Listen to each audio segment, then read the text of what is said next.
이 자리에 오신 모든 분들을 환영합니다. 특별히 찬양해 주신 8구역 속회원 모두에게 감사를 드립니다. 이 예배를 통해서 주님의 사랑과 또 평화가 함께 하시기를 축원합니다. 사순절 기간 잘 보내고 계십니까?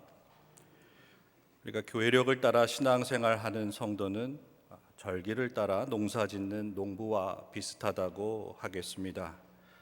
모를 심을 때를 알고 또 추수할 때를 아는 것과 같습니다. 이처럼 하나님은 때를 따라 심고 거두듯이 우리 삶 가운데 하나님의 은혜를 심고 또 복을 많이 얻기를 원하고 계십니다. 올해는 말씀의 씨앗을 많이 심으셔서 또 풍성한 열매를 많이 거두시는 우리 성도님들이 다 되시기를 다시 한번 주님의 이름으로 축원드립니다. 성경을 읽는 것은 씨를 뿌리는 것과 같습니다. 그리고 성경을 잘 이해하고 깨닫는 것은 그 씨가 잘 자라도록 물을 주고 또 거름을 주는 것과 같습니다.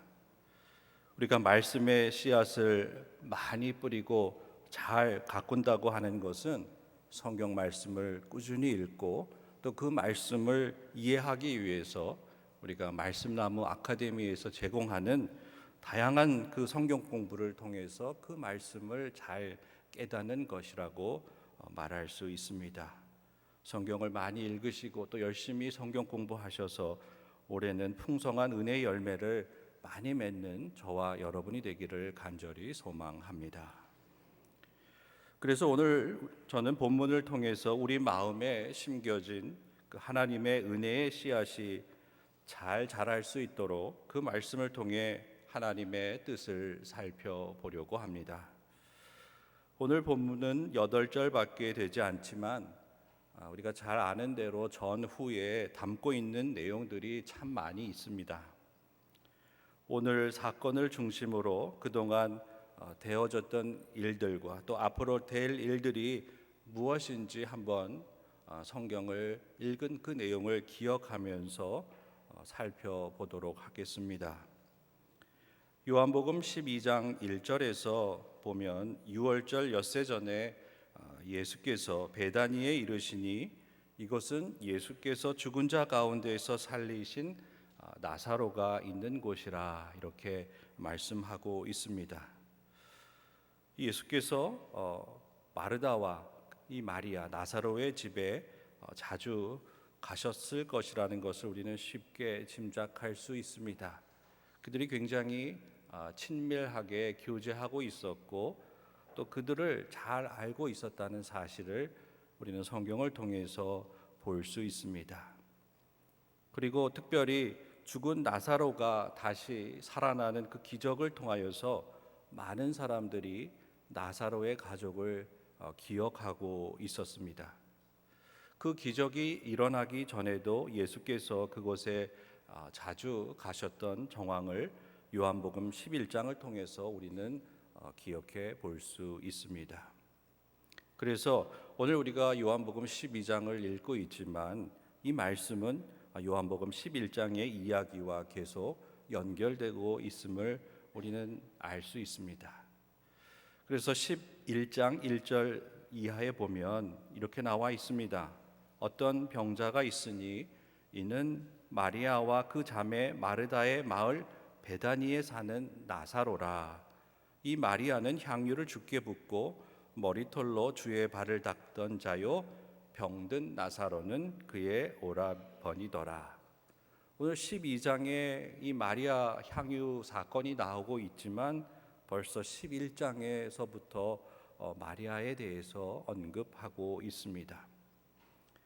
이처럼 성경에서 많은 부분을 할애해서 나사로와 그의 가족들의 이야기를 담고 있는 것은 그만큼 그 내용이 중요하기 때문입니다. 이것을 부각시키고 강조함으로써 그 중요한 내용을 전하려고 하는 의도가 깔려 있었습니다. 그것이 무엇입니까? 오늘 함께 그 문제를 생각해 보려고 합니다. 나사로의 가족을 통해서 예수께서 말씀하시고자 한 것은 죽음입니다. 나사로는 예수 그리스도의 죽음과 부활을 예고하는 사명을 그의 삶과 죽음을 통해서 또 다시 살아남을 통해서 감당하고 있습니다. 그래서 오늘 우리가 함께 읽은 본문은 나사로를 계속해서 강조하고 있습니다. 예수께서 죽은 자 가운데에서 살리신 나사로가 있는 곳이라. 또 그리고 나사로는 예수와 함께 앉은 자 중에 있더라. 이렇게 두 번이나 반복하여 말씀하고 있습니다. 요한복음 저자는 나사로를 통해서 예수 그리스도의 죽음과 부활을 자연스럽게 각인시키고 있습니다. 나사로가 경험한 그 기적의 사건은 앞으로 일어날 예수 그리스도의 죽음과 부활을 설명하고 예고하고 있습니다. 이것은 마치 세례 요한의 역할을 나사로와 그의 두 자매가 감당하고 있는 것과 같다고 하겠습니다. 사랑하는 성도 여러분, 오늘 그러면 우리들의 삶은 어떻습니까? 나사로와 그의 가족들처럼 예수 그리스도의 죽음과 부활을 예고하고 설명하는 그러한 귀한 삶을 살아가고 계십니까? 이 시간을 통해 저는 어떻게 하면 나사로와 그의 가족들과 같은 삶을 살 수 있는지 생각해 보려고 합니다. 이 세상에 우리가 살아가는 것이 그저 한 시대를 살아가는 그러한 삶이 되는 것이 아니라 예수 그리스도의 죽음과 부활을 위해 쓰임받는 삶이 되고 또 그 가정이 되는 것이 얼마나 복된 일인지 이 말씀을 통해서 생각해 보려고 합니다. 우리가 살고 있는 이곳이 오늘 성경이 나사로를 소개하는 그러한 삶의 자리가 되기를 간절히 소망합니다. 이곳은 예수께서 죽은 자 가운데서 살리신 내가 사는 곳이라, 또한 성도님들이 사는 곳이라 이렇게 소개되는 영광이 있기를 주님의 이름으로 축원합니다. 이것은 우리의 삶이 그저 시간이 흘러가는 대로 사는 삶이 아니라 매 순간 예배를 통해서 또 우리의 삶을 통해서 예수 그리스도의 죽음과 부활을 증언하는 그러한 삶이 되어야 함을 우리에게 말씀해 주고 있는 것입니다. 그래서 저는 먼저 나사로의 죽음과 그 죽음을 바라보는 예수님의 반응에 대해서 생각해 보려고 합니다. 본문에 나온 대로 나사로는 병에 걸려 죽었습니다. 그러나 예수님께서는 좀 다르게 반응을 하고 계십니다. 나사로의 그 누이들의 이야기를 경청하여 듣고 예수님께서 말씀하셨습니다. 이 병은 죽을 병이 아니라 하나님의 영광을 위함이요 또 하나님의 아들이 이로 말미암아 영광을 받게 하려 함이라. 이렇게 말씀하셨습니다. 하나님의 영광과 그 아들의 영광은 죽은 자를 살리신 하나님을 말씀하는 것이고 또 죽은 자 가운데서 살아나신 예수 그리스도를 말씀하고 있는 것임을 우리는 기억할 수 있습니다. 이 진리가 오늘 우리의 삶 가운데에서도 경험되어져야 합니다. 우리의 삶이 예수 그리스도의 죽음과 그 부활과 아무 관계없는 그러한 삶이 아니라 그 삶을 우리가 준비하고 우리 스스로 그 삶에 참여할 수 있는 그 단계까지 나가기를 오늘 우리 하나님께서는 우리에게 원하고 계십니다. 우리가 그렇게 살아갈 때에 예수 그리스도께서 이 땅에 오셨을 때에 세례 요한을 먼저 보내셔서 예수님을 맞을 준비를 하는 것처럼 나사로와 그 두 자매를 통해서 죽음과 부활을 준비하게 하시는 그 하나님의 세심함을 오늘 우리가 기억하고 깨달아야 하는 것입니다. 이와 같이 예수 그리스도의 부활을 증언하고 그 부활 사건이 우리 안에서 경험되어질 때에 우리가 참 그리스도인으로 이 세상을 살아간다고 말할 수 있습니다. 그러나 이와는 반대로 오늘 본문을 통해서 우리가 또 바라보게 되는 것은 부활의 경험을 증거하지 못하게 만들고 방해하는 세력이 있다는 그 사실도 우리는 기억해야 합니다. 나사로를 살리신 예수를 죽이려고 모의하기 시작했다는 그러한 사람들의 이야기가 요한복음 11장에 자세하게 나오고 있습니다. 마리아에게서 와서 예수께서 하신 일을 본 많은 유대인들이 그를 믿었으나 그 중에 어떤 자는 바리새인들에게 가서 예수께서 하신 일을 알리고 이날부터 그들이 예수를 죽이고자 모의했다고 요한복음 11장 45절부터 53절에 자세하게 기록하고 있습니다. 그들은 부활을 통해 영원한 생명을 구하기보다는 한 사람의 죽음을 정당화하려고 애쓰고 있었습니다. 생명을 향해 나아가는 나사로와 그의 가족들이 있는 반면에 죽음을 향해 나아가는 유대 종교 지도자들이 있음을 요한복음 11장과 12장을 통해서 성경은 우리에게 분명하게 말씀해 주고 있습니다.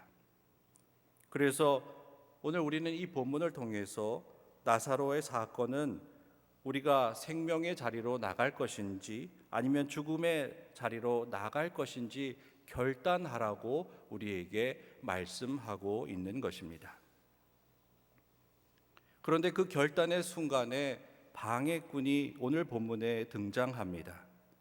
가룟 유다입니다. 가룟 유다의 방해 공작에 결론적으로 예수께서 말씀하시기를 마리아의 행위는 자신의 장래날을 위한 것이라 이렇게 말씀했습니다.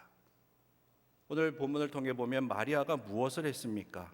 마리아는 지극히 비싼 향유 곧 순전한 나드 한 근을 가져다가 예수님의 발에 붓고 자기 머리털로 그의 발을 닦으니 향유 냄새가 집안에 가득했다고 성경은 이야기합니다. 하지만 그때 300데나리온이라 하는 아주 비싼 향유에 대한 입장이 분명하게 나누어지고 있었습니다. 300데나리온이라고 하면 그 당시 보통 사람의 1년치 연봉에 해당하는 향유를 예수의 발에 붓고 자신의 머리털로 닦은 사건입니다. 이 집안 가득 좋은 냄새를 풍기는 마리아와는 달리 가룟 유다는 거짓 자선으로 자신이 그 돈을 취하려고 하는 악취를 뿜어내고 있었습니다. 향유의 그 거룩한 좋은 냄새와 탐심과 또 도둑질하려고 하는 그 악한 냄새가 그 자리에서 만나서 어떤 냄새가 더 강한지 우리가 경쟁하고 또 싸우고 있다는 그 사실을 오늘 우리는 기억해야 하는 것입니다. 이 향유를 어찌하여 300데나리온에 팔아 가난한 자들에게 주지 아니하였느냐 하니 이렇게 말함은 가난한 자들을 생각함이 아니요 그는 도둑이라 돈깨를 맞고 거기 넣는 것을 훔쳐감이라 성경은 이렇게 기록하고 있습니다. 그는 가난한 사람들을 앞세워 자신의 그 욕심과 탐심을 감추고 도둑질할 계획을 교묘하게 숨기고 있었습니다. 이와는 반대로 예수님께 향한 그 마리아의 사랑은 귀한 그 향유를 통해서 드러나고 있었으며 또 그녀의 사랑은 좋은 향기로 집안을 가득 채우고 있었습니다. 여기서 우리가 분명하게 깨달아야 하는 것은 욕심과 탐욕이 예수 그리스도를 향해 나아가는데 큰 걸림돌이 된다는 그 사실입니다. 그러나 마리아는 그렇지 않았습니다. 그가 아끼고 또 귀하게 구별하여 모은 그 돈을 가지고 300데나리온 가치의 순전한 나드 한 근을 그 향유를 사서 예수께 가까이 나아가 다 부어드림을 통하여서 주님의 장례의 날을 준비하는 귀한 사명을 감당하고 있었습니다. 그러나 가룟 유다는 예수 그리스도를 위해 장례의 날을 준비하는 것과 가난한 사람을 구제하는 것을 교묘하게 왜곡시켜서 마리아의 헌신을 무모한 짓이고 또 낭비하는 짓이라고 망가뜨리고 있었던 것입니다. 예수께 향한 사랑과 헌신을 그 자신의 탐욕을 위해서 무참하게 훼손시키는 가롯 유다를 향해서 성경은 도둑이라고 이야기하고 있습니다. 사랑하는 성도 여러분, 오늘 말씀의 핵심은 주님을 향해 가는 우리 마음에 앞서 욕심과 탐욕으로 방해받고 있는 것이 없는지 살펴보라고 우리에게 말씀하고 있습니다. 또한 우리 이웃이 주님 앞에 나아가 헌신하는 것을 비난하고 방해한 적은 없는지 깊이 생각해 보라고 우리에게 말씀해 주고 있습니다.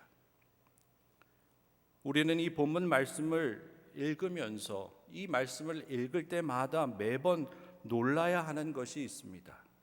그것은 마리아와 예수님 사이의 방해꾼이 다른 사람이 아니라 예수님의 제자 중에 한 사람이 그 방해꾼이었다는 그 사실에 우리는 매번 이 말씀을 읽을 때마다 놀라야 합니다. 예수님의 12제자는 예수님의 최측근에 있는 사람들이었고 또 동고동락한 사람들이었습니다. 그들을 따지고 보면 가룟 유다만이 아니라 베드로를 포함해 11명의 모든 제자들은 주님의 죽음과 부활에 대해서 전혀 알지 못하고 있었습니다. 예수께서 잡혀가신 후 제자들은 다 도망갔습니다. 그나마 베드로가 가까이 다가가고 있었지만 도망가 버림만 못한 그 일을 행했음을 우리는 성경을 통해 기억해 볼 수 있습니다. 오히려 예수님을 부인하고 저주하면서 선임 제자로서의 역할을 다하지 못하고 가장 굴욕적인 모습을 드러내고 말았습니다. 최측근에 있던 12제자들이었지만 그들은 나사로가 경험한 기적을 경험하지 못했고 또 마리아의 헌신을 이해하지 못했습니다. 왜 제자들에게 이러한 안타까운 결과들이 나타났을까요? 그들은 죽음과 부활에 대한 그 예수님의 가르침을 잘 알지 못했습니다. 그 대표적인 사람이 가롯 유다였습니다. 예수가 죽기 전에 그가 취해야 할 이득을 빼앗듯이 강탈하려 했기 때문에 그를 도둑이라고 성경은 기록하고 있습니다.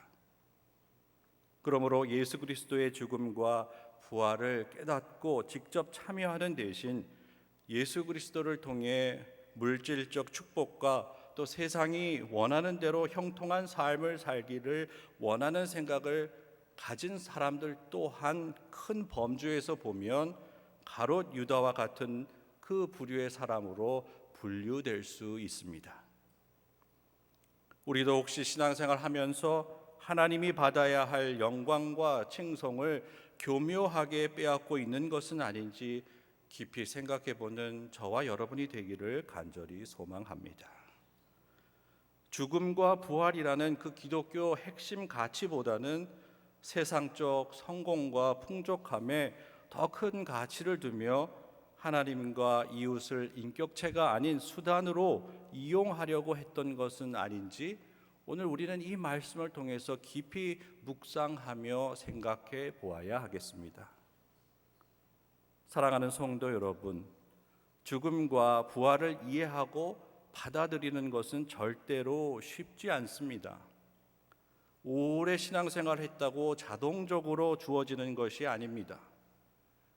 죽음과 부활에 대해서 깊이 생각하고 그 가르침을 따라 살 때에만 이해할 수 있고 경험할 수 있습니다.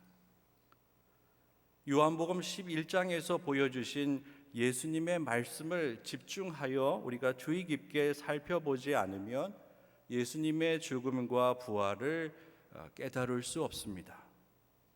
우리의 이성으로 깨달아지는 것이 아니라 성령 하나님의 인도함을 통해 그 하나님의 신비를 그 신비 안으로 우리가 들어가는 그 순간에 이르게 될 때에 우리는 예수님의 죽음과 부활을 깨닫게 되는 것입니다. 그렇지 못하다면 우리는 그 예수님의 죽음과 부활에 접근조차 할 수 없는 그러한 삶을 살 수밖에 없습니다. 요한복음 11장을 집에 가서 한번 깊이 읽어보시기 바랍니다. 11장 4절에서 예수님이 나사로가 병들어 임종이 가까웠다는 소식을 듣고 말씀하십니다. 이 병은 죽을 병이 아니다 이렇게 말씀하십니다. 그리고 14절에서는 또 나사로가 죽었다 이렇게 말씀하셨습니다. 이것은 제자들만이 아니라 지금 성경을 읽는 우리도 쉽게 이해할 수 없습니다. 또 11장 11절에서는 우리 친구 나사로가 잠들었다. 그러나 내가 깨우러 간다. 이렇게 말씀하고 계십니다. 점점 더 하나님의 신비 속으로 우리를 이끌어 가시지만 그럴수록 우리는 더 머리가 복잡해졌습니다. 그래서 이 문제를 어떻게든 한번 해결해 보려고 하다가 큰 잘못을 저지르게 됩니다. 우리를 초월해 계신 그 하나님의 신비를 감히 우리의 그 얄팍한 이성을 가지고 설명하고 파악하려고 했기 때문에 우리는 큰 잘못을 저지르고 말게 됩니다. 여기서 우리가 해야 할 일은 우리를 이끌어 가시는 그 성령을 따라 하나님께로 나아가면 됩니다. 그런데 가롯 유다는 그렇지 못했습니다. 가롯 유다는 오늘 당장 자신의 그 욕심을 채우는 것이 가장 큰 목적이었습니다. 그 날이 바로 욕심을 채우는 날이고 또 그 욕심을 채우기 위해 모든 수단을 아낌없이 사용하고 있는 그의 머리를 쓰고 있는 가롯 유다를 우리가 발견하게 됩니다. 그런데 예수님은 이렇게 말씀하십니다. 나의 장래의 날을 위하여 그것을 간직하게 내버려 두어라. 죽음이 없으면 장래할 일도 없습니다. 예수님은 분명히 이 땅에 오셔서 죽으셨습니다. 그리고 다시 살아나셨습니다. 사랑하는 성도 여러분, 이 나사로를 통해 직접 보여주신 죽음과 부활의 참됨을 믿으시기 바랍니다. 그리고 마리아의 헌신을 기억하며 앞으로 일어날 예수 그리스도의 죽음과 부활을 준비하시기 바랍니다. 솔직히 부활의 영광은 좋아하지만 죽음과 그 고난은 피하려고 합니다. 예수 그리스도의 고난과 죽음에 참여하기를 거부한 가롯 유다는 마리아의 헌신을 낭비하는 못된 여자로 만들었습니다. 이처럼 죽음을 받아들이지 못하면 부활의 자리로 나갈 수 없습니다. 마리아의 헌신과 나사로의 죽음 모두 예수 그리스도의 장래의 날을 위하여 준비된 사건들이었습니다. 예수님은 나사로가 죽을 병에 걸렸다는 소식을 듣고 일부러 지체하셨습니다. 오히려 나사로가 죽기를 기다리시는 것 같았습니다. 예수님은 나사로가 사는 동네 베다니에 가까이 계셨지만 빨리 그에게 가지 않으시고 이틀을 더 유하셨다가 그곳에 가셨습니다. 성경은 그 거리를 오리쯤 되는 거리라고 말씀하고 있습니다. 그 거리는 2마일 정도이고 3km 조금 넘는 아주 가까운 거리였지만 예수님께서는 즉시 가시지 않았습니다. 그리고 그의 죽음 후에 그 죽음을 그의 노인은 마르다가 분명하게 예수님께 증언해주고 있었습니다. 주여, 죽은 지가 나흘이 되었음에 벌써 냄새가 나나이다. 그러나 이제 이 죽음은 마리아의 향유를 통해 악취나는 죽음이 아니라 하나님의 영광을 드러내는 향기로운 죽음으로 바뀌게 되었고 그것은 부활이 되었습니다.